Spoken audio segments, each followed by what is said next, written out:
Each of us has a story and an experience of harassment in the workplace. If I asked how many of you have ever experienced or even observed harassment in the workplace, I'm sure that there's been some startling stories that you can tell.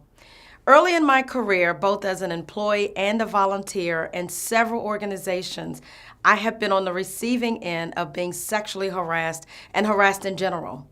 I've been touched on my breast and on my butt. I've been insulted. I've been stalked. I was repeatedly asked out after repeatedly saying that I was not interested. I've been threatened with retaliation.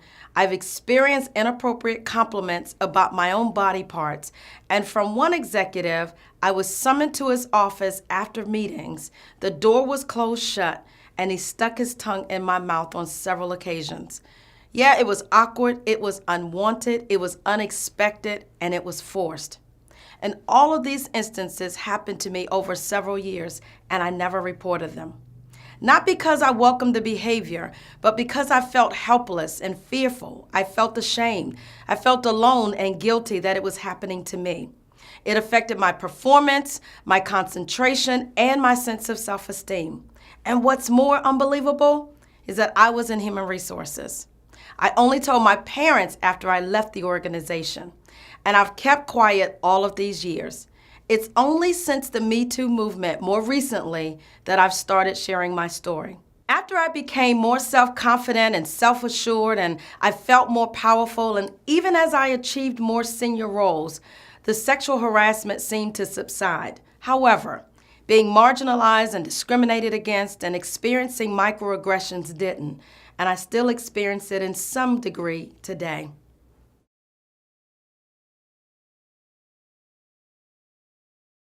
So why don't people speak out? Why are victims consistently silent?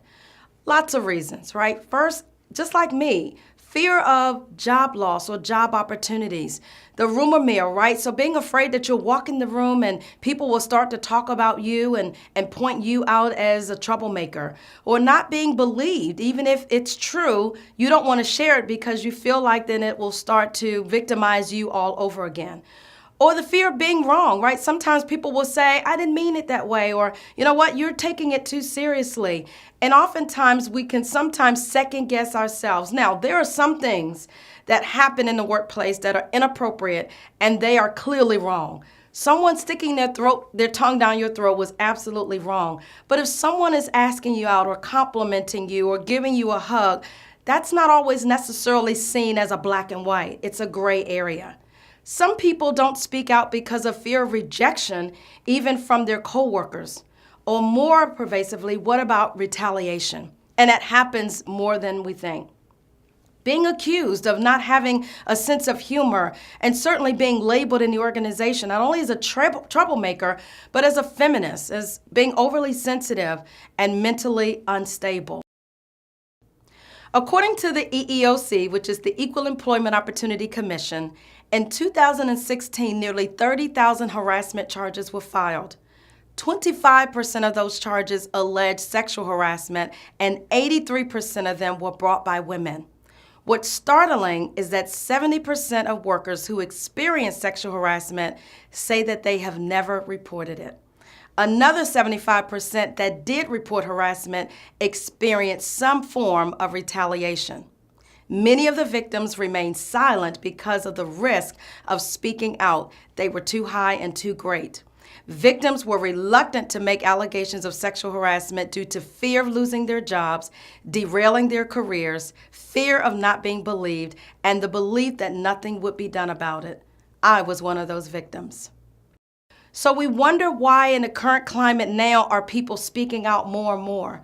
Well, in this era and in this time of social media and things going viral and hashtags, people have found their voice. And we've been able to find it through so many more that we would not have been able to find it had we been alone in an organization. Many of us are now speaking out, not because it didn't happen to us, but because we feel like it did and we need to stop it. We're speaking out now because we're saying no more and time's up. And we're speaking out now because we're demanding change.